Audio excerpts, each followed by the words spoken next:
Malaysian 370, contact Ho Chi Minh 120.9. Good night. Good night, Malaysian 370. Breaking news tonight, a Malaysia Airlines flight with 239 people on board, including 4 Americans, has gone missing.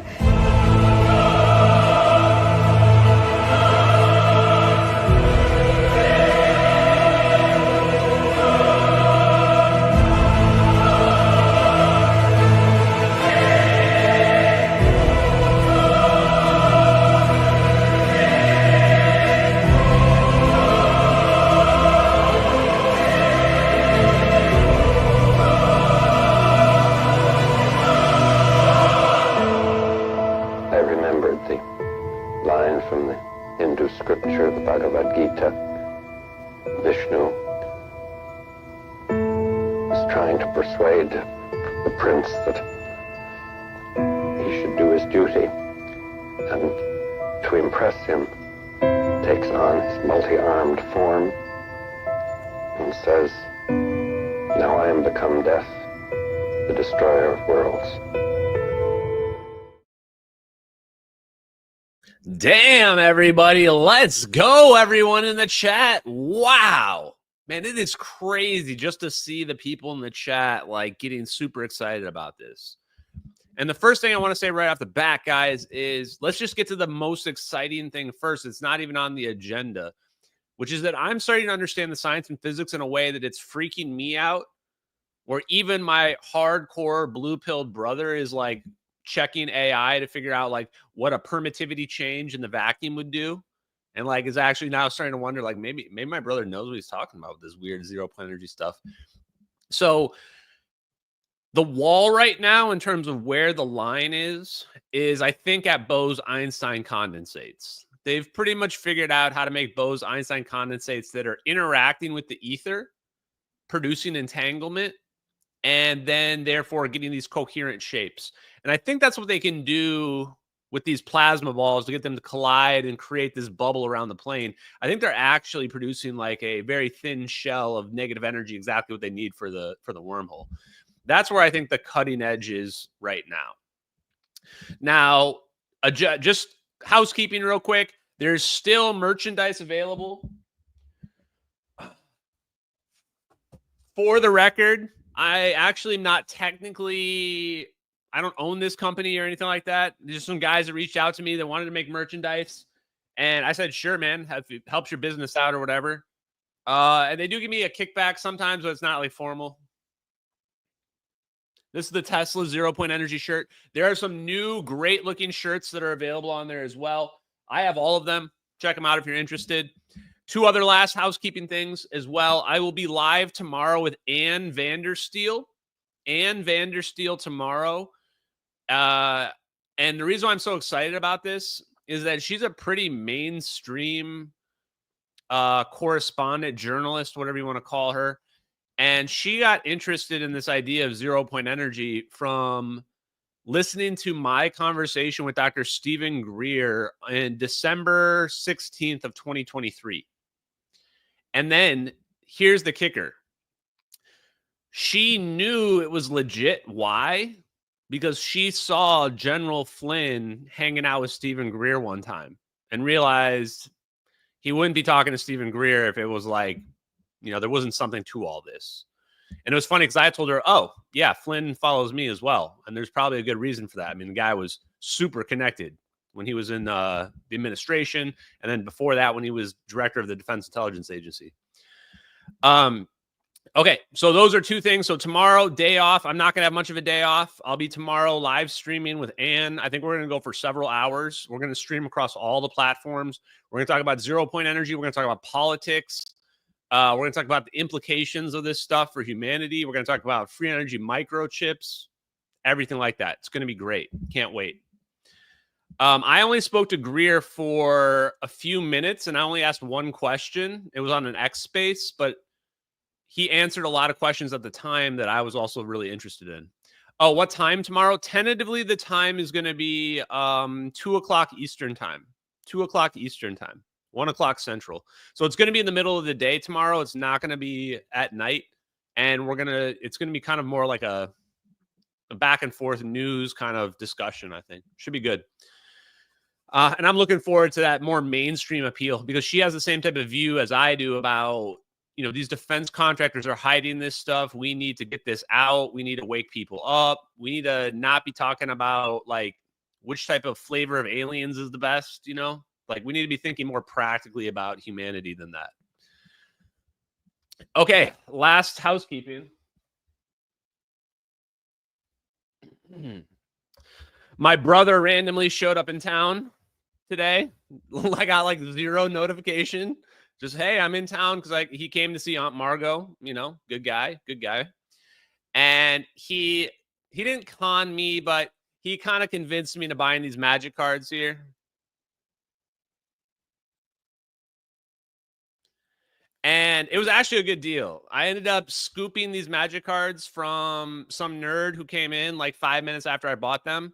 And he was trying to buy all the rest of them. And I got that one. And I was like, felt pretty good about it. I was like, sorry, nerd. I got that one. So my brother is like, you know, he's more of a gamer than I am, like by a lot. And he absolutely needs to see the cards get opened. And I figured, I looked at it from a couple of perspectives. One way, those cards cost a lot of money, and I'll probably about to lose a lot of money on those cards, which might be entertaining for the haters and the followers alike. But then the other side of it is, what if there's some super rare card in here? I don't even know. What if there's like some crazy rare card in here? Then I end up pulling it, and like nobody believes it unless I record it on video. So I'm thinking we're going to do a live stream tomorrow for like an hour and maybe in the morning, just opening these cards up just to see what's in them. Because imagine, what if like the rarest card was in here? That would be proof that we live in a simulation, right? Everyone would be like, there's no way that the MH370 orb guy opened up the super rare card or whatever. They'd be like, we must live in a simulation. It has to be rigged. I see this is absolute win. Absolute win. So we might have our first unboxing tomorrow morning. The 4 Orbs brothers. Okay. Now that we took care of that, next thing on the agenda is apparently, guys, maybe I'm in a cult now. I don't really know what's going on, but like we got fourth walls are being broken and it's really confusing me. Hold on. Where is it? Did I lose it already?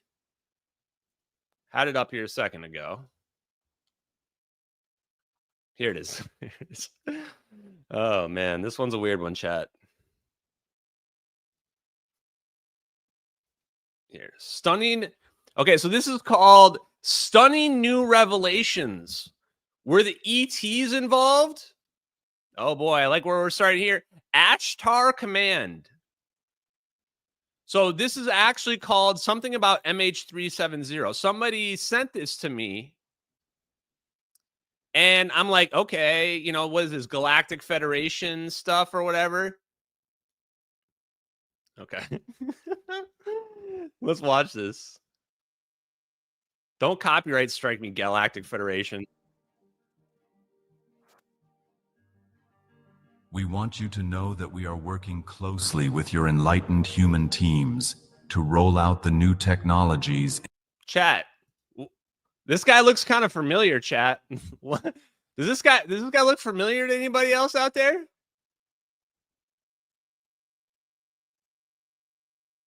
In a responsible way. There are inventors and scientists, some publicly known, some still hidden, who are receiving intuitive guidance from us. Ideas for anti-gravity propulsion, for stable wormhole generation, for free energy extraction. These are being downloaded into receptive minds all across the planet. Perhaps even some of you reading this have felt those sparks of inspiration. Follow them. You are not stealing fire from the gods in a punished way. Rather, the gods, which is but a term for higher beings, are handing you the flame willingly now. We want you to have it. The cosmic plan is for you to graduate to the next level of civilization, which includes traveling the stars alongside us as equals. Chat, this is a lot of pressure, man. What the hell? Are the aliens just putting all this pressure on me like this? What the fuck? Yo, that's not cool. That's not cool. I'm just one dude. You can't just be making videos using my likeness, telling me I gotta wake up the whole world. with magical 0-point energy technology? Bro, that's too much pressure. I'm just one man. I'm just one man out here. And also, stop taking credit for all my work. You didn't download this into my brain. That's why I did all these live streams. Chat, the aliens are trying to steal my credit. They're trying to say that they downloaded this shit into my brain. I did all the live streams. You can watch it. I learned that. It was hard as hell. In fact, I'm still pretty pissed off at the CIA for making me be an online influencer. I never wanted to be that. I hate you for that. I'll never forget you for that. And also for making me learn quantum mechanics and Bose-Einstein condensates. I shouldn't have to learn all this. Oh man, they're trying to steal my thunder? What is this? Okay, I want to play it out. I actually haven't even listened to the whole thing yet. You guys are hearing me react for the first time. In joy and safety, we foresee that in the not too distant future, your air travel will transform. Initially, you'll see incremental changes, AI co-pilots that drastically reduce pilot error, new materials that make planes nearly indestructible, propulsion assists that allow soft landings even if engines fail. These will quietly enter service, and accidents will drop dramatically. This is the transition phase. Then will come the more radical shifts. Anti-gravity lift replacing jet engines, meaning no stalls, no falls. At first, it might be on smaller craft, perhaps business or private jets, to prove safety, and then adopted in airliners. As this happens, the entire structure of energy usage changes. These craft will use crystalline energy or zero-point fields, not fossil fuels. Often called the cabal. I just pressed the wrong button. Oh no. They will use 0-point fields? Yeah, okay. This is like really, really specific. I feel like they're definitely talking to me on this one, huh? I mean, am I too egotistical if I assume they're talking about me here, right? It's literally a AI picture of me, right? I mean, I think that is. Although, is that supposed to be me vaping, or is that some kind of like artsy thing going on here? I really can't tell if this guy's vaping a vortex. Oh, is this supposed to be a smoke ring? If so, that's pretty damn genius, chat. Okay, wait, what was this about? Blah, blah, blah. Hold on. This is good. And you will contribute your own creativity to that mix. Oh, yes. Someday, the idea of a plane crash will seem as archaic and impossible to your children's children as falling off the edge of the earth. They will learn about these early 21st century events as we learn of ancient challenges, with compassion, but a bit of disbelief that— Wait. Is this trying to say that they saved the airplane? Is this what this is? I think that's what this is trying to say. I think this is trying to say we're using this technology to like prevent airplanes from crashing. Isn't that what it's saying here?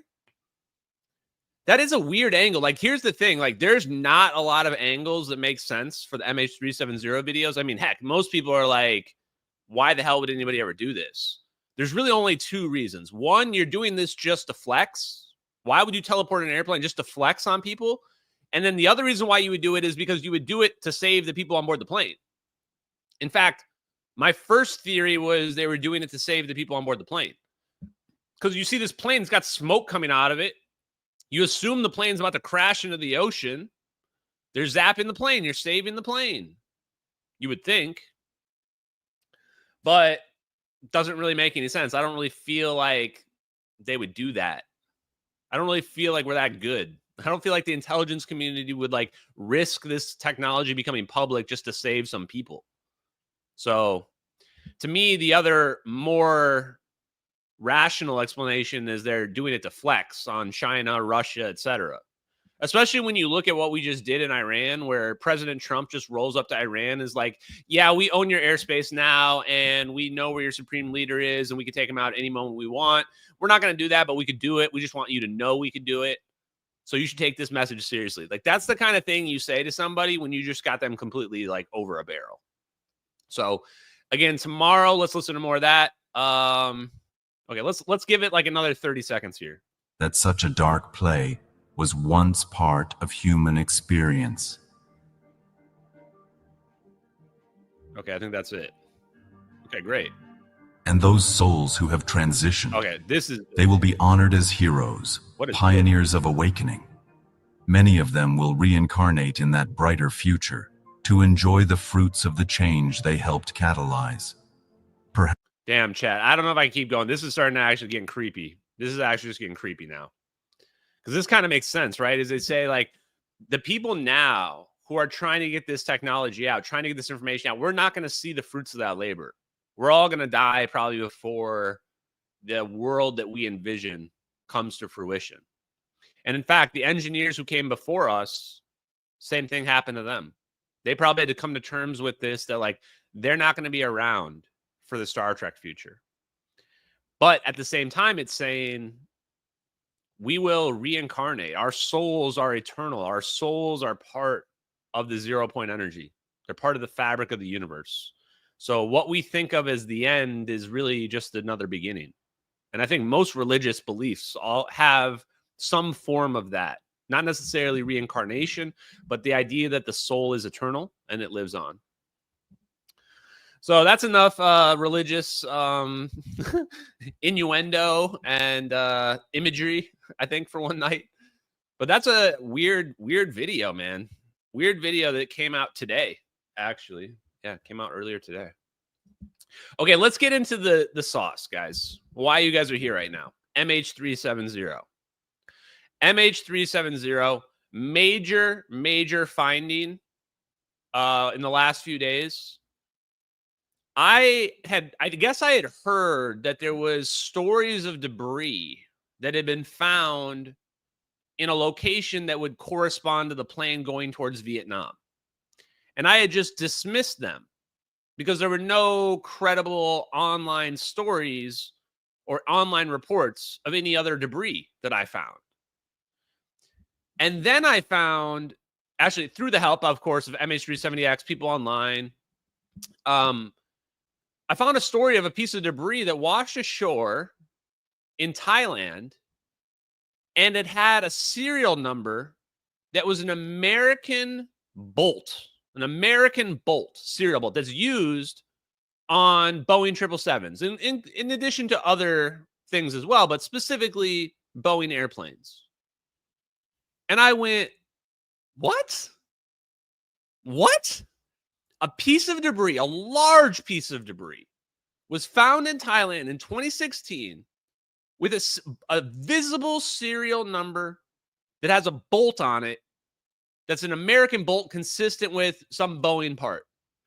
And I sit there and go, wait, how is this possible? And I find some videos. I'm going to show the videos to you in a second, but there's another aspect of this story that must be told before we look at it. And so people are, looking up for images of this. We've reinvigorated this weird debate about this debris. And then people are linking stuff about, well, what if it was some rocket launch by Mitsubishi in Japan? And I'm sitting here thinking about it and going, how does that make sense? Do people understand how far away Malaysia is from Japan? It's not like going over like the next state over in the United States. It's like at least going across the entire country, if not further.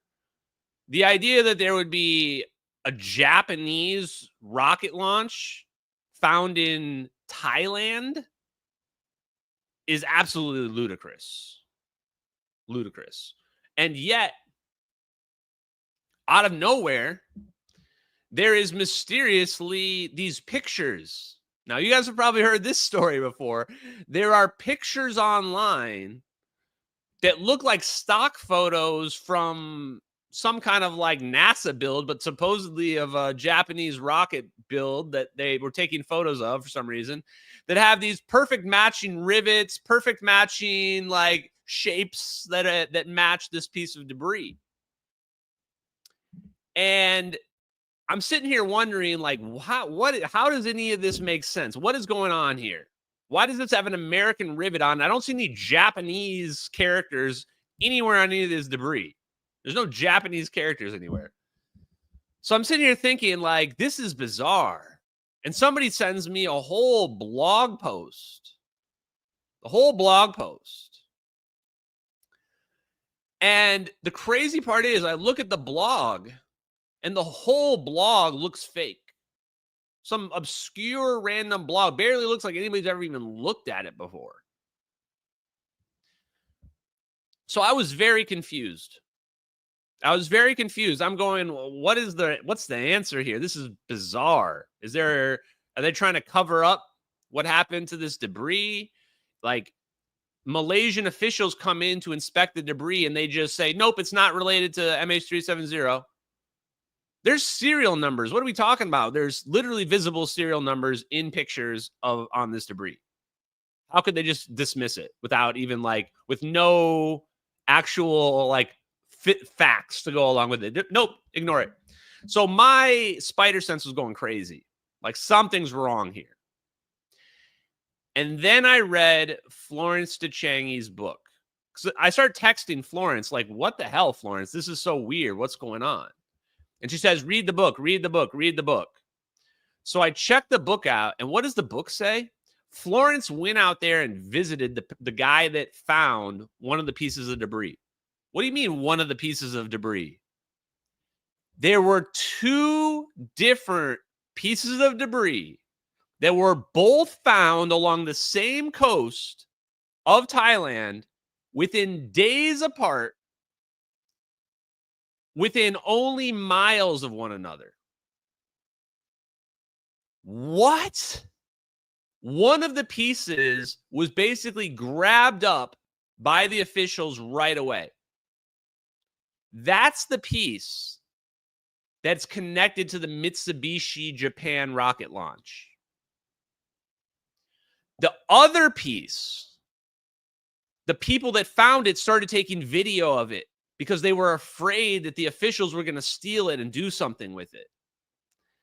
So now when I go back and rewatch the videos we're about to watch right now, I'm trying to, in my head, figure out the news organizations have spliced photos, images from both of them together. We're not actually looking at someone's original recording from when they were on the beach. The news company has spliced different stuff together. So this is the reason why when we're looking at it, it almost looks like we're looking at two different pieces. I think we actually are. The answer to where this is going is I don't actually know. It's just so insane and so weird. My personal opinion from looking at this and reviewing it is that I'm not sure there ever even was a Japan piece. They might have just literally made that up to cover up the other piece. Because the other piece seems almost certainly an engine cowling from a Rolls Royce engine consistent with MH370. So here you go. Let's take a look. Let's judge for ourselves. We're going to watch two videos. They're only a minute each. This piece of metal. So I dug around, guys, and I found, and this was actually my own work. I dug around. I found two different videos. These were the only videos I could find. Most of the videos were scrubbed from the internet. Not when I say scrubbed, they were scrubbed from the Wayback Machine. The Wayback Machine captured it, and they're not there. There's no videos. It says it can't load them. And that's of this debris. The original video of this debris can't be found. Not saying it doesn't necessarily exist somewhere. I can't find it. This is the best I could get. This right here looks to me like a Rolls Royce engine cowling. Like the inside engine cowling of a Rolls Royce engine. That's what a pilot told Florence Changi. And when I went and compared it, it looks really similar. It could be some other piece as well, but this also seems to have this very specific aerospace Boeing honeycomb pattern built into it. Measuring 2 meters wide and 3 meters. 2 meters wide by 3 meters wide. This is the biggest piece to ever be found from MH370, and it's not even close. So I want to point that out. People say, oh, they found debris, Ashton. This piece that you're standing here is by far the biggest piece of debris ever found from MH370, assuming it's from MH370. The next biggest piece is a flap that's about 6 feet long. That's much smaller than this. long has been found off the coast of southern Thailand. It's fueled a speculation that it could be. Now look at this. There is no way that's from a rocket launch. And this is the second piece. This one right here. And when all of a sudden now they're going to start splicing in these photos where you look at something that looks like way more metal than this. And also, I didn't see any numbers on this one. Maybe they're on the back. I'm not sure. It's really hard to tell because we don't have a continuous video of the one piece. From Malaysia Airlines flight MH370, which vanished in March 2014. There's the rivet. You can actually almost see, this is where they must have been reading off the serial number. Because you can see the serial number on that rivet right there. Villagers found the suspected plane wreckage and reported it to authorities. Yeah, and look at all those barnacles. You can see a lot of barnacles. So now this, I don't even know if we're still looking at the same piece anymore. This is what I'm talking about. I don't even know if we're still looking at the same piece anymore. It's like all zoomed in. I can't tell where this is even being shot from. Judging from the barnacles, fishermen say it couldn't have been under the sea for more than a year. Experts say the strong currents in the Indian Ocean could carry debris far away, but it's unlikely that it could drift. So again, pay close attention to what we're looking at on this piece of debris. This looks like a very flat piece of debris that I'm looking at right here. I don't see a lot of metal on this, although it could be a thin metal sheet. That's certainly not a very thick piece of metal or anything like that, right? I didn't see any circular things anywhere on this either. But watch what we're going to see in a second. To the northern hemisphere. A piece of it washed up on the French island of Reunion last July. Now that looks like that could be the numbers there on the first piece. But no further trace has been found. Investigators believe someone may have deliberately switched off MH370's transponder. And right there's another serial number. Another serial number. Two serial numbers, chat. We have two serial numbers. And that might be a third serial number on the wires. You're telling me they couldn't figure out where this came from? Sorry, guys. My spider sense is going crazy. Part number is fine, guys. You guys realize that the only pieces connected to MH370 were connected by part numbers? Nothing was connected by a serial number. They were all connected by part numbers. Every single piece of MH370. The flaperon had no serial number on it. They connected it by a part number, just like this. For some reason, the flaperon that was found in the Reunion Islands, everybody says, yeah, it must be from MH370. It's got a part number. We've got two part numbers, and nobody will tell me where they're from. Is this from a Boeing 777 Rolls Royce engine cowling? Is this from some other part of a Boeing 777? I seriously doubt that Mitsubishi is marking all their part numbers in English. Maybe they do, because they need some international standards. This does not look like a Mitsubishi rocket launch to me. But then all of a sudden this... For diverting it thousands of miles off course. Some families of passengers on board have said even the discovery of debris wouldn't solve the mystery. So is this still from the same piece? This is the thing that they found a picture of, that they're saying these circles somehow match some Japanese rocket launch or something like that. And apparently that maybe only Japanese rockets have circles on them like this. I don't know, man. To me, like this is too much evidence. You can't just hand wave this away. And when people are trying to say, no, it's just a Japanese rocket launch, I say, do you know anything about geography? Have you looked at a map to see how far away Japan is? Do you think that they're just letting pieces of the rockets fly down from the sky and land on people? Because Florence went and asked Mitsubishi. And you know what Mitsubishi said? Mitsubishi said they have a 100% retention rate of the rocket parts or whatever that come down. None of them are missing. None of them go flying off thousands and thousands and thousands of miles off course and wash up on Thailand beaches. At least according to Mitsubishi themselves. So, to me, the answer when I see that is that the plane was on fire. We know because there was like 8 people or 9 people along the coast that heard loud noises. Maybe the engine blew out. Maybe the engine blew out and a piece of the engine flew off the plane and washed ashore in Thailand. And why would that be significant? Because we found the Rolls Royce engine cowling in South Africa. The Rolls Royce engine cowling was found in South Africa. This is the problem. How can people connect this together? They go, wait, how can we find a piece of potential engine cowling in Thailand, east coast of Thailand, and find another piece 5,000 miles away in South Africa? Because they teleported the plane. Because they teleported the plane. Because the plane was on fire. Pieces of the plane were falling off of it because it was on fire. Not necessarily physically on fire, but it was damaged. And they were able to fly for an hour. They were able to fly for an hour. And then they were about to crash into the ocean. They were about to crash into the ocean, and 3 orbs began spinning around the plane. Gone. But it didn't just disappear. It reappeared closer to Africa. And that's why we have debris in Africa, and why debris in Thailand is no problem for the story that I've been pushing. The debris that was found is perfectly consistent with the story I've been telling. And that makes sense because the story I'm telling, I'm just saying, here's the evidence. What story makes the most sense? What story makes the most sense? And the big question is, did the plane stay intact? What happened to it ultimately? After they teleported it, what'd they do with it? Where'd it go?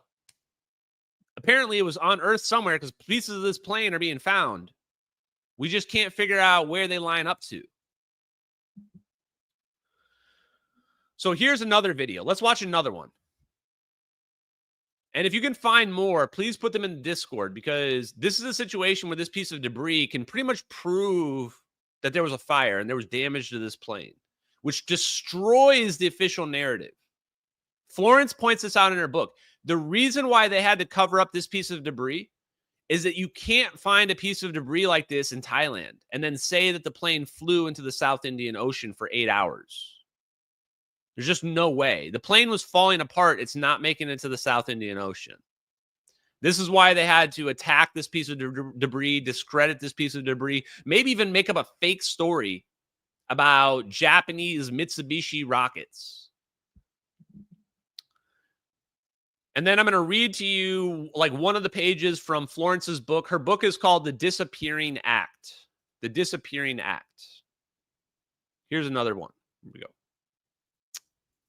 Malaysian and Thai aviation experts on Monday inspected the suspected plane wreckage that was found off the coast of Thailand.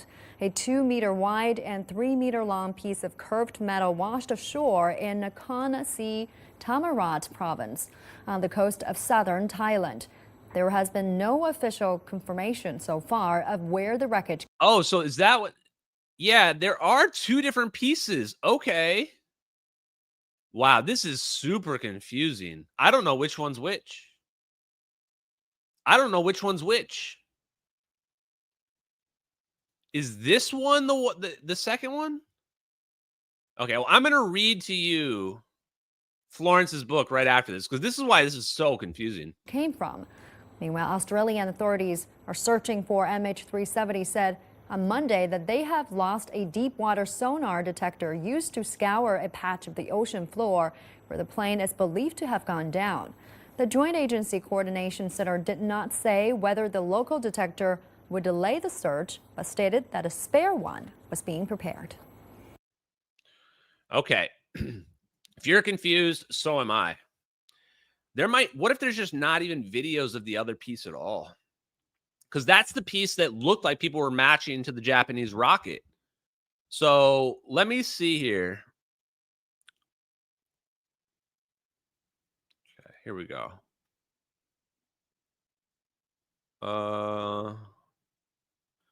This is all about Mitsubishi. Okay. So she basically, Florence went out there to Thailand and met with this guy, Zachariah. And he says that if his piece were ever proved to be from MH370, completely exposed the duplicity of the official narrative. But the only way to identify it was to have access to the serial numbers. Unfortunately, the only one that was ever pictured was not clearly readable. So one of the pieces, I guess, was from this guy. So she goes and visits this guy, and she gets this story that the officials stole the piece from him. They took the piece from him. They never gave it back. No one's going to ever see it again. And there's no legit, like, good pictures of it. Okay. So then she says this. By contrast, the debris that had been found in Thailand just a few days earlier and a few miles further north offered up many more clues. Having been unable to check the numbers on the Besut debris, that's the one that this guy had, I decided to have a second look at the Thai debris, the piece that had been called Mitsubishi rocket debris in a tweet by an American journalist and endorsed by the world's media. After the discovery of the Mitsubishi debris, whenever I came across someone who knew anything about rockets, I tried to casually get a better understanding of how accurately they fell. Said the good news about the Thai debris was that it was very well documented. Oh, okay, yeah. Unlike its potential cousin found near Besut, the local Thai journalist had done a rather good job of taking detailed close-up pictures and interviewing the officials on site the first few hours. The discovery created quite a stir. A closer look at the piece of debris showed that it was very heavy part, unevenly broken, 2 meters by 3 meters. Okay, I think now I've figured out where the confusion is. And then she says here, there's this wire. So now she's definitely explaining the piece that we were just looking at because she talks about the wire. And then she says there are serial numbers, SG5773-103. We saw that number a second ago.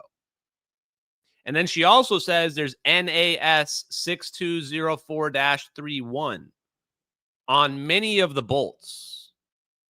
And then she also says there's numbers painted on it. Okay, so now I figured it out. Here's the situation. The piece we were looking at in that video is the piece that these Thai people found, and that's the one they're trying to connect to the Mitsubishi rocket launch. The other piece that was found, we don't have any photos of that, apparently. And that one was not tied to the rocket launch. So I actually had it backwards, it sounds like. I had the two pieces backwards. That, I think, clears it up for me. Is that she went and met this guy who got a piece taken from him that was a pretty big piece, but not that large. And that piece just disappeared, just gone. Now, this other piece has been getting discredited online. And now that we've got more sense to this, I think I'm going to show you guys this blog at all, okay? So, yeah, it sounds like there might not be any photos of the second piece at all. If you guys can find any photos of the second piece, let me know. Let me show you how weird this website is that people are using as the source to claim that this is rocket. This is Japanese rocket parts. Let me pull this up. Because once I started digging into this, I started getting like PTSD about cloud photos that were obviously planted on the internet.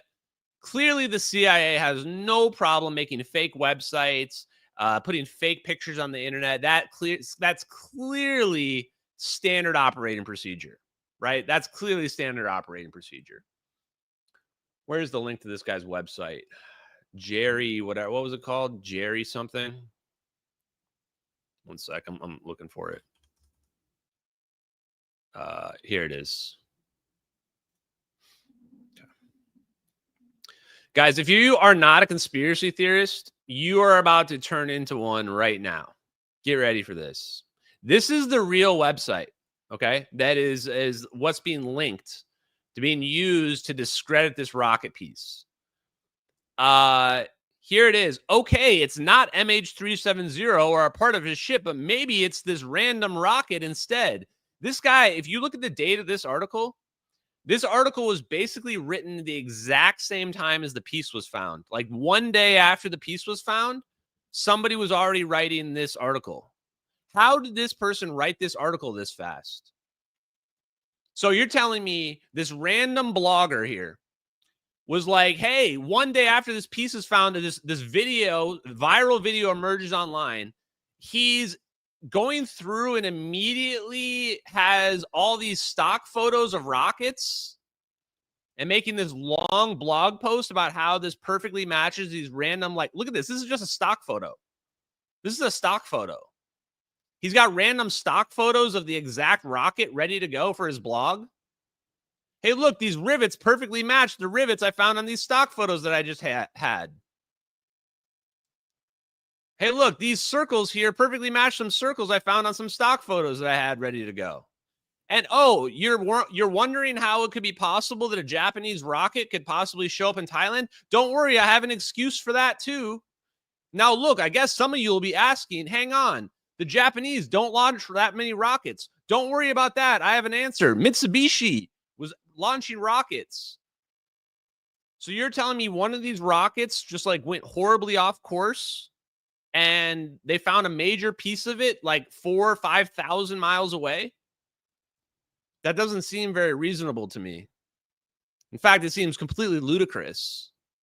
Doesn't the rocket debris burn up when it comes back in from the upper atmosphere or whatever? Or just not in this case? They're just going completely rogue. Guys, I'm just getting started on this. So what does this guy do? Right? What does this guy's job do? Let me just point this out, chat. Now, this is still the same blog, okay? I'm not doing anything weird here. Now, several years ago, at one of my previous employers, we were looking to launch a satellite. We entered into discussions with Mitsubishi Industries, offered to launch a satellite, family rocket. That, like Inmarsat, was in my past. He's a former Inmarsat employee. Inmarsat, as in Inmarsat, the company that spoofed the fake satellite pings to make everybody think that the plane went into the South Indian Ocean. This guy just happens to be connected to United States intelligence company Inmarsat that 100% fake satellite pings to make us think that the plane went into the South Indian Ocean. Out of all the places that this guy could work for, he just happens to be connected to the company most implicated in covering up the disappearance. Wow. That's a really, really weird and really, really specific connection. And we're not even close to done yet. Also, here's John Ostower, some random guy nobody's ever heard of before. Apparently, this is the guy that was pushing this story. And it turns out this is the same guy that pushed the story that the plane went into the South Indian Ocean. What? The same guy that pushed the fake narrative that this is some kind of rocket part is the same guy that pushed the original narrative that the plane went into the South Indian Ocean, which is obviously just a lie. Holy shit. We are actually just straight up uncovering CIA disinformation operations in real time. That's what this has to be, right? I told Florence, like, I've had this feeling before. I've only had this feeling one time before. And it was when there were cloud photos were found on the internet. When cloud photos were found on the internet that somehow match Gorgon stare wide area motion imagery. Well, we know what they're capable of doing. They're capable of planting shit on the internet and making it look legitimate when it's not. That's what they do. The fact that this website, this is the source, by the way, for debunking this debris. You are literally staring at it. So let's just take a look at this website. Like, how legit is this website? This website doesn't look legit at all to me. This website looks like some fake shit that somebody just put together. There's no replies, no interaction, no comments anywhere on this website that I could find. I go to the archives and there's like, yeah, some stuff in here, but there's major gaps where there's nothing. Let me just press the About Me button. About Jerry. Let's learn who Jerry is. What do you guys think? Here's a random picture of him, and look. For some reason, the date of this was March 14th, 2014, just a few days after the plane disappeared. He apparently just decided to make a website a couple days after the plane disappeared. 6 days after the plane disappeared, Jerry decides he's going to make a website. What a coincidence, chat. What a coincidence. Well, what does Jerry have to say about himself?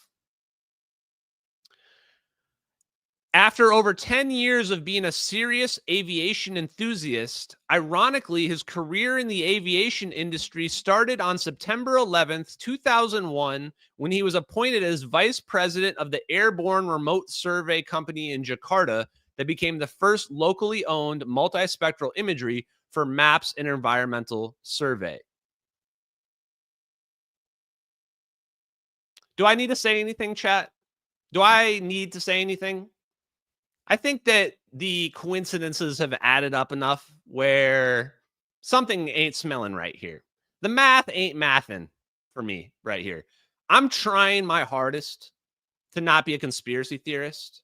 But when you worked for a company that is 100% implicated in making up a fake story about what happened to the plane, when you are connecting yourself to a guy that passed that fake story out and now basically working with him to pass another fake story, and your blog that nobody engages with was started right after the plane disappeared, and there's no blog post, by the way, around when the plane disappeared. So if you look this up, March 2014, right? Well, let's look at the archives. Why is there no blog posts at all in March of 20? There's none in 2014 at all. What is this? He didn't blog about MH370, the plane that disappeared. Like at all? Look, here's the archives. There's nothing. Let's go back to November. What was he blogging about? I mean, what is this? This looks like AI generated slop, right? This doesn't even look like anything that anybody wrote. This looks like they just added a bunch of AI crap onto this, right? Nobody's interacting with this website. Like, if I had to guess, like, this is exactly what I would imagine if I were to speculate. The CIA would make a fake website that looks just like this with a fake person and just fill it up with a bunch of fake articles to make it look like a legit article. And then just add one page in there that has some pictures on it. You just have the pictures look like it's got these pieces of debris. I mean, I don't know. It's super weird, man. So going back to him, what else? I think, was there something else he said? It's like, hey, this is me right here. I was on National Geographic. I'm a real person. Nobody ever comments on any of my stuff. No engagement. So guys, here's the rub. Looked into the part numbers. That part's not being used, but it does seem like that part was at some point connected to Boeing 777s. There's no way for us to find the details of these part numbers. Only Boeing or maybe Malaysian Airlines would have it. That's the sad reality. We looked it up. There's just nothing available online. So this, at the end of the day, this is just yet another weird situation where we have multiple part numbers, fully visible part numbers. Nobody provided any evidence about the part numbers that were found and what they matched to. There's no evidence of any of that. We should be able to confirm what this is. No ambiguity. If it's a Japanese rocket launch, tell us exactly which one. You've got the part numbers. Should be really, really, really, really specific, really easy. Florence followed up with Mitsubishi and they said they have no interest in looking up the part numbers or any of that. Why not? We're talking about literally solving the biggest aviation mystery ever. Boeing obviously has no interest in looking into it because they're the ones who are covering up the situation, right? So if you don't believe there's a cover-up going on here, I mean, just ask yourself, do you really think there's just giant pieces of commercial airplanes falling out of the sky randomly for no reason? Are there people wandering around going, hey, man, I just found a 9-foot by 6-foot piece of a commercial airliner. Oh, don't worry. That probably just fell off from a rocket. I mean, what the hell, man? People got to wake up. Fly Ether, man. Thank you very much for that donation. Thank you for the awesome content that you've been creating. Guys, hit Fly Ether up. Make sure you guys are following him. War Ranch LLC. Shout out to you too, War Ranch. I'm getting fan gifts. Little shout out to War Ranch LLC. There you go. Look at that. How cool is that? Thank you very much. Appreciate it. Sam Fisher, do you think the free energy microchip is one of the breakthroughs we need to have humanoid robots? And I don't know what IoT devices everywhere like Star Wars. Yeah. So we're going to be talking about this tomorrow with Ann Vandersteel, but the free energy microchip, I think, is going to be the thing that really wakes people up. It's one, everybody says, show me, show me, show me. The moment your phone doesn't need to be plugged in anymore, no one's going to be questioning free energy anymore. No one's going to be questioning free energy anymore. You're going to have Neil deGrasse Tyson on my side. Neil deGrasse Tyson is going to be fighting with other people going, free energy was actually just a misnomer the whole time. It was actually just 0 point energy, which we always knew was always there. We just didn't fully understand how to interact and utilize it. And I'm just going to sit there in the back and go, good job, Neil. Good job. Here's a pat on your head. Good job. Here's a juice box for you. Good job. I can't wait. War Ranch again says Max Afterburner, former Air Force F-16 Thunderbird pilot, says a large flying white rectangle. Yeah, could be. I mean, guys, I don't know if these things come from aliens, and there's probably a lot of different variations of this technology they've been working on. So the point being, just because you see something flying around out there doesn't mean it's aliens. I have seen Jeremy Corbell's new disc thing, just a shadow. Could be gravitational lensing, could be nothing. End of the day, the reason why I don't give a crap about that stuff, the reason why I don't even bother to retweet it, it's actually not spite. I'm not spiteful. There's just nothing there to investigate. What do you want me to look at? It's just something casually floating through the sky. There's no mystery there. We're not going to get any answers for what we're looking at. Jeremy Corbell never says who the person is who filmed it, who the person is who leaked it. So we don't ever get any context either. So it's just, I look at that stuff and it's just recreational. It's recreational content, meaning I look at it and I go, neat. I'm not taking it that seriously. When Jeremy Corbell wants to say this guy's willing to go to prison because he found this video and this video shows a plane or something, an object being teleported out of the sky, I'll be the first one there promoting it, getting it on the front page of the news. Jeremy Corbell's never going to do that because he's literally being handed things that are very mundane and told to leak them. And he's happy to leak them because it gets him money. He gets paid when he gets eyeballs on things. And that's what's happening behind the scenes with Jeremy Corbell. Let's just be honest. That's what's happening. He knows that's what's happening. George Knapp knows that's what's happening. They know they're literally being fed information to leak onto the internet and have it pretend like it's some whistleblower leaking it. And it's aliens, everybody. The aliens are here. Also says his flight was buzzed by a jet with no visible propulsion. Yeah, guys, it's not even that crazy. No visible propulsion doesn't really mean that much anymore. It's 2025. We've got electrogravitics. We've got stuff that can float around and move very fast using electromagnetism. Hopefully, that's not a big mystery for people. The bigger question is how big are they, what can they do, and how fast can they do? Truth Teller 86 says the cover-up is always worse than the crime. Absolutely it is. And this is why it's hard for them to do cover-ups now on the MH370 case, because now so much stuff is already out there and locked in. They really have to attack the stuff right away. I think that if they really did plant this fake story about this Japanese rocket to discredit the debris from that in Thailand, realize they had to do that. They did that really quickly. That article is from January 24th, and I think they found the debris 1 or 2 days earlier. So this would mean that they were ready to go. They knew that this might happen, and they had a plan ready to go to discredit it right away, to put this whole fake story out about a Japanese rocket. They probably photoshopped some images to make it look like it has Boeing parts randomly in the rocket, It's not outside the realm of possibility. Those are definitely stock photos that we were looking at, right? Like those, what we're looking at this website, I think we can all agree, this is definitely stock photography. There's no question whatsoever. This is stock photography. You don't randomly get photos of people standing around like they're doing work. This is a stock photo. This is a stock photo, guys. You can tell looking at it. They're not smiling for the camera. They're just standing around. Well, they don't notice the person around taking pictures of them doing their work with the rockets. Same as this one down here as well. This isn't just another stock photo. Like, look at the guy. I wonder if I can get the big version of this. Yeah.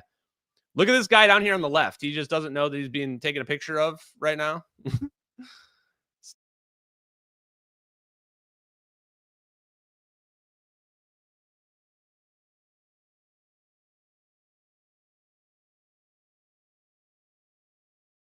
Okay, I totally just removed myself. My bad. I pressed the wrong button. Ignore that. Or we're still here, I think. Yeah, okay, we're still here. Good. Yeah, that didn't happen. Okay, so next thing, guys, let's talk gravity waves. Okay, we are going to watch Gary Stephenson. Before we do this, I'm going to show 2 clips from Gary Stephenson, and I'm going to explain gravity waves. Gravity wave is very simple. Gravity wave is just a manipulation of the medium. Just a manipulation of medium. So we're in a medium of space-time. If the surface of the energy level is changing, that's a gravity wave. We do this as a gravity wave, okay? We have this calm surface. And how do we do that? We add energy to it. We pulse energy into a region. If we pulse energy, we create a wave, gravity wave. That's what a gravity wave is. Here's an explanation by Chance Glenn. The work I'm doing that also is funded by NSF Phase 1 SBIR is one that is producing or generating gravity waves in the lab. And in this case, utilizing plasma formed by a high energy spark that will produce energy densities on the order of 10 to the 12th. And okay, so that's not the clip I wanted to show, but that energy density, what he's saying is you add energy density and you can create a ripple, create a gravitational wave. You guys can hear me, right? Hopefully you guys can hear me. Now let me show this other part. This is this other clip I wanted to show you. Here it is. Called du dt, where u is the energy density. The change in the energy density, I believe, is what initiates a gravitational wave that emanates from the center. And by quickly, and that's what happened, these pulses are, and I can control the modulation, meaning the repetition rate of the pulses, control that, and you see the spark, the interference fringes moving in relation to the change of the energy density, not necessarily its static presence, but the initiation of it. That's when you see the fringes move. So how do you create a gravitational ripple? He's saying if you add a bunch of energy density, beep, you're adding energy density to a region, but then you pulse it so it goes back down again. Okay, well, if you continue that process, you're creating a gravity wave. Beep, beep, beep. And then if you just expand this, right, you've made a wave. That's all a gravity wave is. Gravity waves are simple, actually, everybody. Now, all of you know what a gravity wave is. Why? What's a gravity wave? Just adding energy density to a region. But we need a very, very, very large amount of energy density, and we need a very, very small region. Large energy density, small region. Change in energy density creates a ripple. The change in energy density. You can have, like, it doesn't matter where your surface of your ocean is, right? Surface of the ocean could be here. It could be here. It could be here. The size of the wave isn't based on the depth of the ocean. Kind of is, but not really. It's based on this, how much it changes. So that's what a gravity wave is. Now, let's listen to Gary Stephenson once again talk about his gravity wave. What is it? Gravity wave microchip. Where is it? Where is it? What was it called? Gary. Oh, there it is. In great demand, and also it came to light through conversations with Dave Rossi that There may also be other people wanting to work on Josephson Junction type communication equipment. For instance, Hal Puthoff's name came up as possibly working in this area. And so when we, for instance, approached Star Cryogenics with this notion, they said, I'm sorry, but we're already committed to another design team. So that right there says JJGW team overview, gravity wave microchip using Josephson junctions. Very interesting. That is Gary Stephenson right there. Gary Stephenson, somebody that I found looking up gravity wave research, specifically a guy named Robert M.L. Baker, also known as Bob Baker. I found him because he had won a Lifetime Achievement Award for high-frequency gravity waves. And I thought that was interesting because he won the Lifetime Achievement Award before we ever publicly detected a gravity wave. We didn't publicly detect the gravity wave with LIGO until 2015.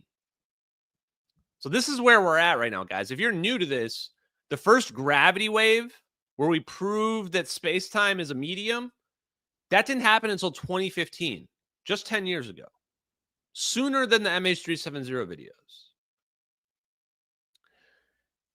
So this is relatively new concept for people, which is part of the reason why if you guys are watching this as a 0-point energy aficionados, you're very far ahead of the game. This is why a lot of academics, PhDs, don't understand the concept. They weren't taught correctly. They just weren't taught correctly. They were taught that space is an empty vacuum. It can't move. It can't be manipulated, but it absolutely can. It's a medium. And that's what a gravity wave tells us. So a gravity wave can't happen. What medium do they think the gravity wave is happening in? What's a wave of what? A wave of what? It's a wave of space-time. What does that mean? Right? So here is Gary Stephenson explaining high-frequency gravitational waves. Once again with Tim Ventura. I'm starting to get a little suspect of Tim Ventura, guys. This guy, Tim Ventura, has been interviewing like all the top people, and he interviewed them like 20 years before they gained popularity. I'm just like wondering, like either Tim Ventura is tapped into APEC and they're using APEC as some kind of like junior varsity league to like bring in inventors, which maybe that's what they're doing. I really don't know. But if you guys are not familiar, check out APEC, guys. Here's a shout out to Tim Ventura. Great journalism. Great journalism. Gary Stephenson on high frequency gravitational waves, alternate propulsion. Here's a link to them, guys. Altpropulsion.com. Gary Stephenson describing high frequency gravitational waves. 800 views. And this is from 2012. 2012. Look how long ago this was. In fact, Gary looks pretty young in this, if I'm being honest. He looks pretty young in this. I mean, he looked pretty good in that other video, but for his age. A gravity wave is a wave of changing metric of space-time. So it's a ripple in space-time. It's difficult to visualize a change in metric or a ripple in space-time, but maybe one way to represent it is if you have a perfectly square box of shape in space-time in an XY kind of coordinate plane, that the box would start out square and then it would stretch one way and it would stretch the other way. As it's getting narrow in one direction, it's getting longer in the other direction. And it oscillates back and forth. It never just changes in one dimension and not in the other. Because of conservation of momentum, it's required that if one axis is growing, the other other axis is shrinking. So this is called a quadrupole solution, and it's the simplest solution that has wave-type properties. The quadrupole solution? That's pretty weird because that's a research paper Dave Rossi did that he sent me was called the quadrupole solution or quadrupole oscillators. So what he's saying then is that that's how space-time manipulates, is that we can bend space-time. You can create a ripple in space-time. He says a space-time ripple, gravity wave, is a change in the metric. What's the metric? The energy density. Same thing Chance Glenn was just saying. Chance Glenn is saying you change the energy density and you create a ripple, a gravity ripple. That's the same thing Gary Stephenson was saying 13 years ago. He was saying we can make a gravity ripple. That's no problem. Just make an energy density, a metric change. And then it's changing both axes. You have compression and contraction, right? So we have this contraction happening, quadrupole. Yeah, JK Philly fan picked up on that. Pretty bizarre. Let's let him keep going. Cook, my man, cook. And it's a solution that is predicted by general relativity. Well, how much support does the current LIGO experiment, which measures low-frequency gravity waves, offer for grav-waves research? Certainly, if LIGO measured a gravitational wave, that would be a very exciting breakthrough for everyone. The problem there with LIGO is that you're not in control of the gravitational wave generation side of things. You're purely detecting gravitational waves. What GravWave LLC wants to do is do a laboratory generation of gravitational waves, which is much easier with high-frequency gravitational waves than with low-frequency. With low-frequency gravitational waves, you'd need something on the size of a planetary system or a binary star system to generate a discernible gravitational wave. With a high-frequency gravity wave, the coupling is much better, and in some cases, you can take advantage of benefits of the higher frequencies to get slightly better coupling. And so you want to generate it in the lab at a high frequency, and this high-frequency ripple then is measured or detected at the other end. Okay, so I'm already convinced the guy knows what he's talking about. Just saying, man. That I'm very interested in how his JJGW turns out, because what did he just say? Well, first of all, they detected those gravity waves. They detected those gravity waves 3 years after he made that video. 3 years after he made that video, LIGO did detect high frequency or low frequency gravity waves.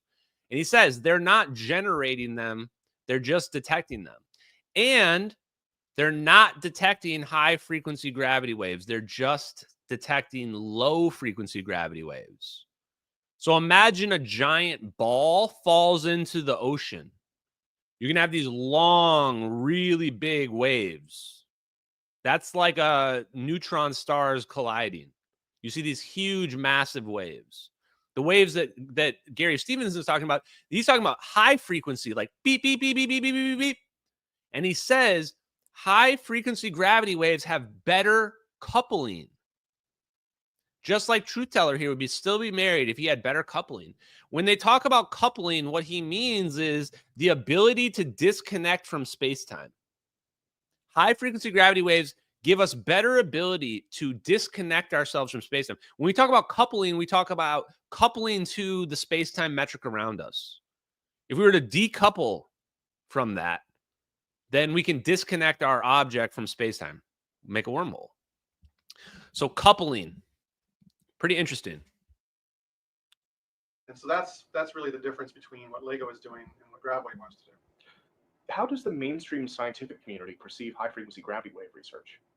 The perception in the mainstream is that the experiments are going to be very difficult, if not impossible to do. Admittedly, they will be very difficult. But if we work through, they're going to be, I'm guaranteed they're going to be difficult because the energy density is required, right? But we've already solved that problem too. So the big question everybody had was, you need these huge energy densities to be able to detect a gravitational ripple. Well, yeah, we've got attosecond lasers. We got petosecond, or what are the other ones? Femtosecond lasers. We've got coherent matter wave beams. We've got free electron plasma lasers. We've got the lasers, man. We've got the energy densities now. That ain't no problem anymore. Through the numbers. And we get a solution in terms of signal-to-noise ratio that closes, that is a believable detection level. Then we see that, it is difficult, but it's not impossible. And so it's right on the fringe of what's considered possible to do right now. And that's why you don't see a lot of emphasis in mainstream physics right now. It's just because everyone knows how difficult this would be to do. Are high-frequency gravitational waves supported by conventional physics? High-frequency gravitational waves are supported by conventional physics. By the way, this is the weirdest interview. Like, it's very obvious that they set this interview up for, like, here's what the normies are going to say. Let's go ahead and just, like, shoot down all the normie arguments ahead of time. Are gravity waves supported by normal physics? Yes. It's just normal physics, man. Gravity waves are nothing special. Although explaining why it's normal physics is a bit of a problem, right? Because classical physicists will go, yeah, gravity waves are totally real. Einstein said gravity waves are real. And we go, okay, what's it a gravity wave in? And they'll go, well, it's It's a wave in the space-time metric. And you go, in what? What's the space-time metric made out of? And then they'll go, well, 0-point energy. Yahtzee! Gotcha, bitch. Conventional physics, dating back to Einstein a century ago, predicted gravitational waves from the general theory of relativity. So anyone that believes in the general theory of relativity, and there are some dissenting opinions, but most physicists, I think, will agree that it's been a very valid measure of the behavior of space-time. Anyone that believes in the general theory of relativity believes that gravitational waves could occur. It's just a matter of, can we produce them in the lab at a level that we can detect? Who performed the underlying supporting research for today's high-frequency gravitational wave theories? Well, in terms of theory, those that have supported high-frequency gravitational waves the most, I would have to... Who do you think he's about to name drop here, chat? Who supported high-frequency gravitational waves the most? If he doesn't say Robert M.L. Baker, I will eat my hat. List Bob Baker. I would have to list Clive Woods, who's worked on a lot of praise up applications that might lead to focusing elements or antenna elements for Bob Baker, Clive Woods. Waves. Names like Rudenko and Grishchek come to mind for the Russians. Yeah, let's skip ahead a little bit. Forward from that, what is the history? Frequency gravity waves. Then you know your detector works. Then you move is the next one in line to attempt it. And every time there are attempts made, the technology is a little further along. Broad spectrum. We're for LIGO, for low frequency high gravity waves, we're waiting for a generation source. It's big enough and strong enough and close enough to be able to measure them. For high frequency gravitational waves, the detectors are not yet sensitive enough to measure things that we can do in the lab. That's changing. So the detectors were not sensitive enough. So when Avi Loeb tries to gaslight you guys, like he tried to gaslight me about this, because I totally called him out about this. I straight up said LIGO is not able to detect high frequency gravity waves, and he lied and tried to say that they are. Bullshit. Bullshit. They're not sensitive enough to detect high frequency gravity waves. The moment we have our high frequency gravity wave detector set up, the night sky is going to light up, chat. There's going to be life all over the place. We're going to be the last primitive idiots to figure out 0-point energy. Everybody else is going to be out there doing it. And we're going to go visit. We're going to visit planets like Earth, like they're just zoos. Hey, look at this zoo of primitives worshiping fire. Look, they have a billionaire that's shooting fire-based rockets into the sky and then landing them on platforms, and all the dumb idiots clap like seals. Hey, great job. Look at you. We're so advanced. Look how advanced we are. We landed a rocket upright. Whoa, we're so advanced. Yikes, chat. Sometimes I wonder about humanity. Dr. Robert Baker and GravWave have worked in the past with the Chinese HFGW lab. I'm wondering what that partnership might mean in terms of detection. There is a joint project right now between GravWave and Chinese researchers such as Dr. Feng Yu Li at Chongqing University. And those partnerships are going to share in the intellectual property of both partners so that we can get a detectable high-frequency gravity wave. That would benefit everyone. What kind of penetration do HFGWs have? The penetration of high-frequency gravity waves is very good. HFGW will penetrate through anything. So obviously that leads to some interesting applications. For instance, penetrate through anything? This is where I start to think about Havana syndrome, right? Those sonic weapons or whatever, microwave weapons they're talking about. It's like, are we sure they're not just making high-frequency gravity wave weapons that can just go right through solid matter and like fry somebody's brain? I'm just telling you, it's certainly within the realm of physics, right? So this interview, I'm going to skip a little bit ahead here, but he's basically just asking him questions as if he was like almost like a news anchor, like a real journalist, you know? Because, I mean, he does good journalism. Let's skip ahead to some of the other questions. Waves propagated speed light. The textbook orbital mechanics used to compute trajectories by NASA assumes an infinite speed of propagation for gravity. If this turns out to be the case for high-frequency gravitational waves, then what benefits does that construe for communications? Obviously, if it turns out that gravitational waves do propagate faster than the speed of light, that would be extremely beneficial to outfits like NASA, because then you could have instantaneous communication between here and Mars, between here and Jupiter, between here and another solar system. What the hell did he just say? What did he just say right there? Did he just say instantaneous communication between here and Mars. And he was just asked, do gravity waves move at the speed of light or not? The answer is, of course, they don't move at the speed of light. Of course, they move faster. They move at whatever the speed of the 0-point energy is that they're transferring through. So the permittivity of free space is 1, or the refractive index of free space is 1. So the speed of light is c, the speed of light.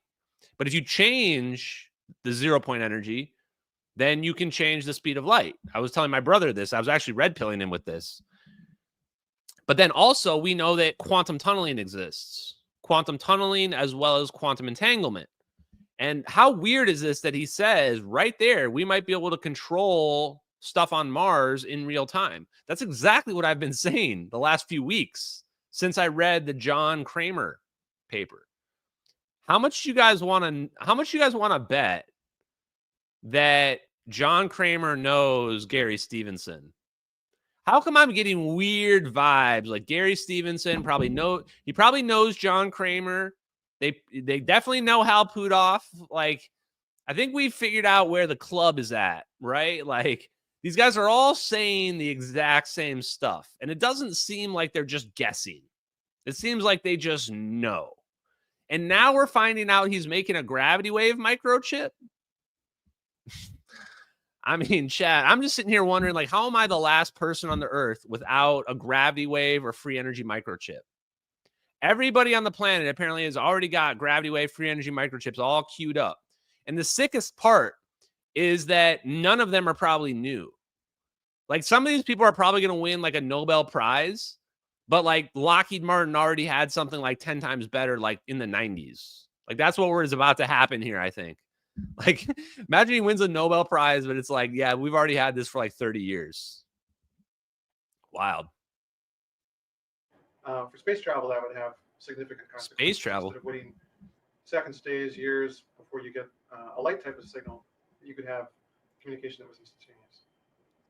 In terms of predicted available bandwidth for communications, what is the range for high-frequency gravitational waves in comparison to the electromagnetic bandwidth spectrum we're currently familiar with? If you look at the spectrum we're currently familiar with, the electromagnetic spectrum, that entire spectrum could be replicated in gravitational waves. So what you'd be doing with the gravitational wave spectrum is opening up the whole spectrum all over again. Wow. For use. But now the spectrum is the gravitational wave spectrum versus electromagnetic. Wow. How have I never considered that? We could be opening up a whole new spectrum of bandwidth. Gravitational wave spectrum. And you would say, well, what does that mean, Ashton? I'm saying there's no electromagnetic signal.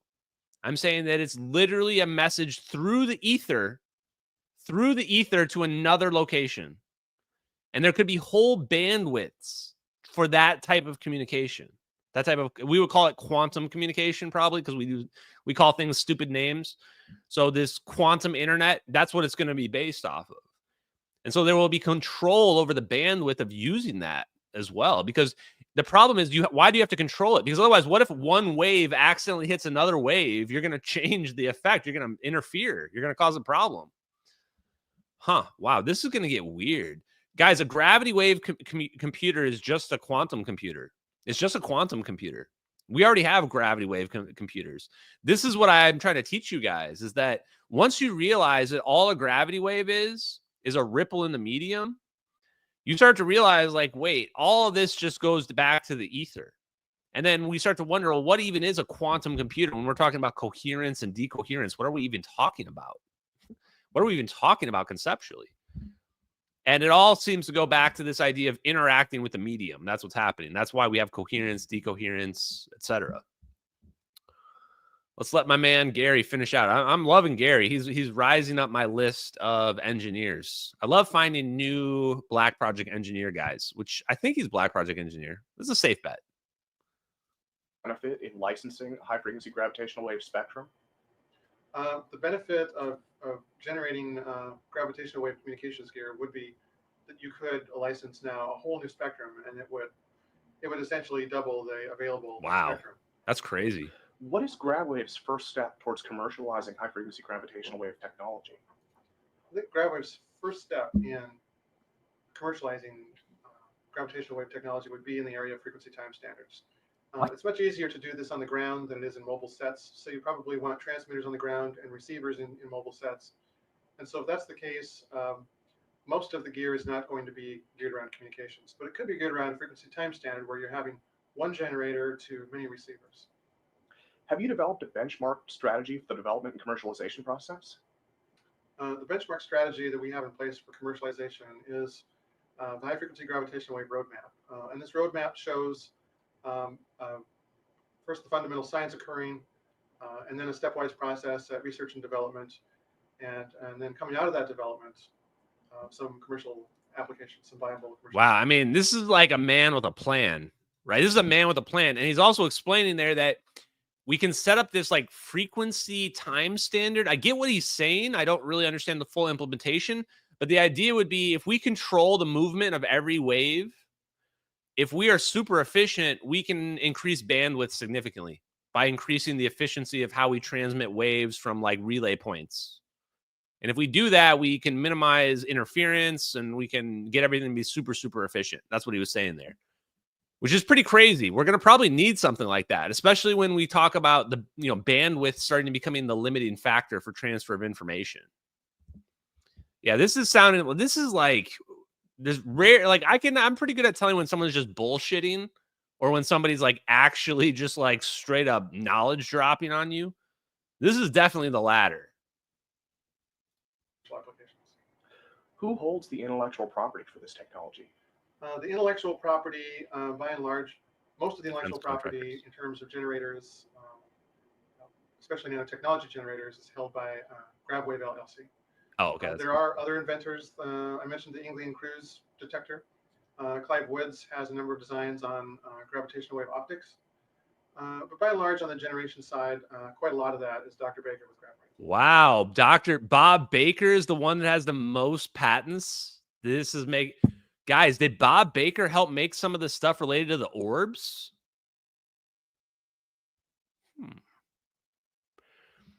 So here's the thing too, is they call it stuff that either sounds normal or they call it stuff that's like so complex that nobody in the normal world would have any idea what they're talking about. But if you're a defense contractor or something like that, then you know what they're talking about and you're buying it and you're happy, right? So I think all sides kind of love this. They all kind of love that they've got this obfuscation of what they're really doing.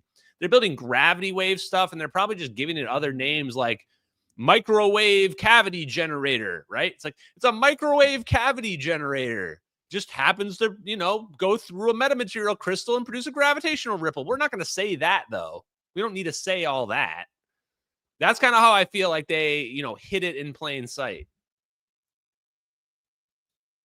What will your first marketable product be? The first marketable product, and I would have to guess right now, will probably be a frequency time standard. That would be much easier to do because it can be low bandwidth. I already explained this part. Sirens every hour on the hour. Okay.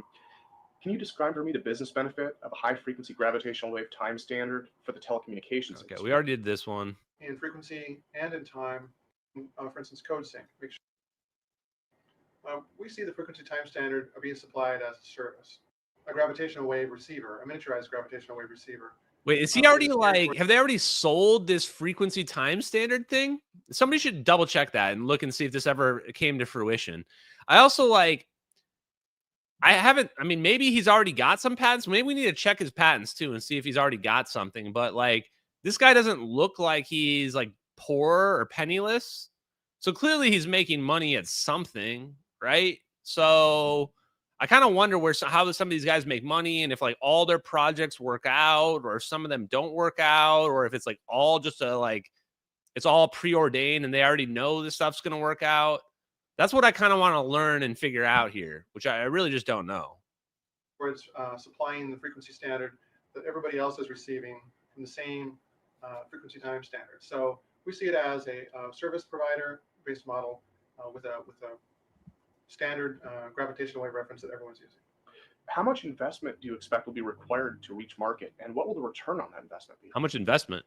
It's difficult right now for me without doing the phase A, phase B, phase C study work that we want to do and want to be funded to do. To answer the question about, what's the return on investment? We don't really know what the return on investment will be yet because we haven't gone far enough down the path to do the kinds of modeling we need to do. So they don't know. I think that's about. We'll end it there on that note for that. But so they don't know what the investment would be. Wait, but you're starting a business. You don't know how much you would need to invest, and you don't know what the return on investment is going to be. I don't know. Sounds kind of spooky to me, chat. Sounds kind of spooky. Like normally people are saying, hey, like when I talked to ENG8, which seemed to me like a very honest company that's trying to produce a cold fusion reactor. They're like, hey, we need $4 million to produce this reactor that will be a 250 gigawatt thing. Gary Stephenson's kind of like, I don't know. We're looking for interest. You know, if you like to hang out in shady corners and smoke cigarettes, then you can come talk to us. then you can come talk to us. And it also makes me wonder, I wonder if they're baiting some of the defense contractors that can already build the stuff, but they just need somebody who can like help them do it. I don't know. So I can't really figure out what's going on here. And I can't figure out what's going on with APEC either, but I'm really suspicious of APEC, like from all angles. You know, and I'm probably going to have Jeremy, I'm probably going to invite Jeremy Reese to come on the show or on the podcast in the near future as well, because he's a super knowledgeable guy about a lot of this. But there's two angles of it that I can't figure out. One is, how did those guys not figure all this out already? Like, how are they not already like blowing the whistle on like crazy stuff like free energy and teleportation? And then from the other side, like they have all these people that are like super intelligent engineers that at least some of them, if not many, are connected to classified projects. How is that all happening? They have like no fanfare. The amount of engagement they get smaller than like small Twitch streamers. Just the whole thing is bizarre to me, man. Whole thing is bizarre to me. Okay, let me see if I've got any videos for us to close out. Okay. Wait, is this my Ashtar command video? Oh, yeah, okay. Let's moment of Zen time, guys. So first of all, thank you very much for checking in, watching the live stream tonight, guys. Check out the content for tomorrow. We may have a live stream opening of this box. Going to be talking to Ann Vandersteel for a couple hours tomorrow, talking politics, 0 point energy, suppression of science, how we steal back the power back from everybody. Tonight's moment of Zen, guys, is going to be Kratsios, the science and technology advisor to the President of the United States, explaining how we've been able to have this technology and kept this hidden. So here you go, your moment is Zen. We seem to have lost focus and vision, to have lowered our sights and let systems and structures and bureaucracies muddle us along. But we are capable of so much more. Our technologies permit us to manipulate time and space. They leave distance annihilated, cause things to grow and improve productivity. Wow. They leave distance annihilated. Ability to manipulate time and space. That's pretty damn weird to me. ML says, Sean Kirkpatrick, bizarre hazing ritual story. NDAs are now null and void. No, NDAs, guys, these people don't care about NDAs. These are the kind of people that if you are on the inside and you come out, like your life is over. That's why people don't come out. Zap says, does the crash material conflict with the anonymous military letter? Not at all. That was the letter that said they started the fire. The letter to me said the CIA started the fire, and that's why, you know, this plane is falling apart. So absolutely, that debris being found is consistent with the story. And I keep telling people, since I know I'm right, whatever evidence that comes out will have to be connected to the story, right? If it's legit evidence, for sure. And D says, thank you for those donations, by the way. Hey, Ashton, where can I find the highest quality version of the videos? Go check out my YouTube channel. My YouTube channel it says Gorgon Stare. If you just look at my my videos for Gorgon Stare, it's called Sierra Nevada Gorgon Stare Leaked Military Video.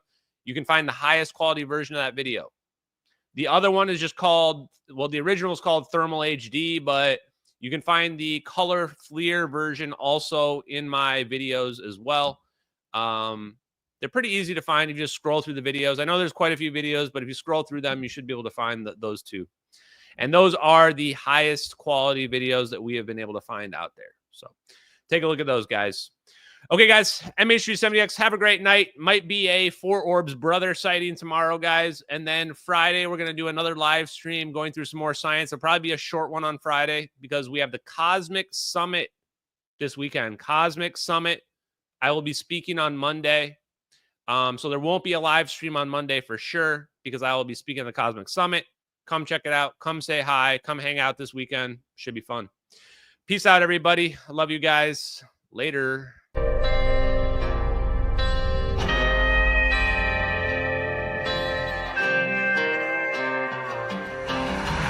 In the fields where the skies are wide, talking about a journey through the cosmic ride. Einstein and Thorne, they set the stage for a trip through time across the space age. Wormholes connect distant points in space, traversable paths to a far-off place. No black holes pull, no crushing weight, just a cosmic tunnel to a distant gate. Talking wormholes, stargates, negative energy, travel through the cosmos, it's our destiny.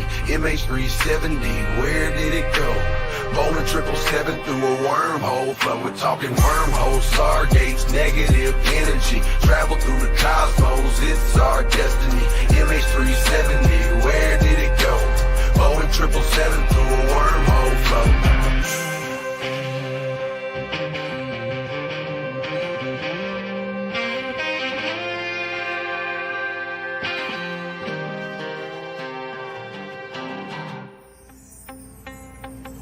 Exotic matter, negative energy's the key to stabilize the wormhole for you and me.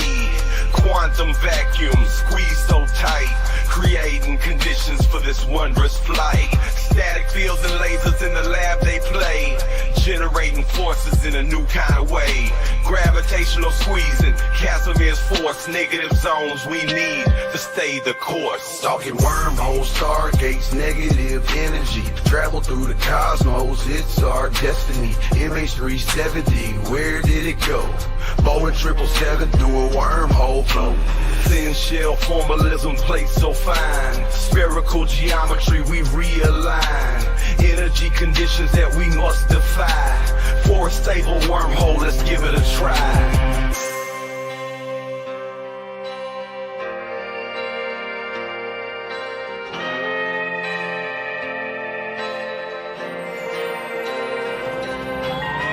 Coulomb forces balancing the plates, creating the throat, open the gates, from Earth to the stars in a single bound.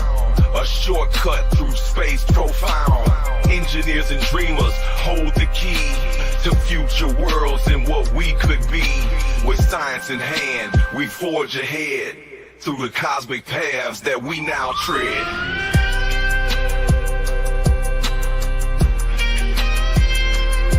We're talking wormholes, stargates, negative energy, travel through the cosmos, it's our destiny. MH370, where did it go? Boeing 777 through a wormhole flow. From the fields to the stars, we break the chains. Understanding the universe, we make the gains. Lil Hula Crunk shines, bringing truth to light. Through his music, we'll explore the night. With wormholes and stargates, our path is clear.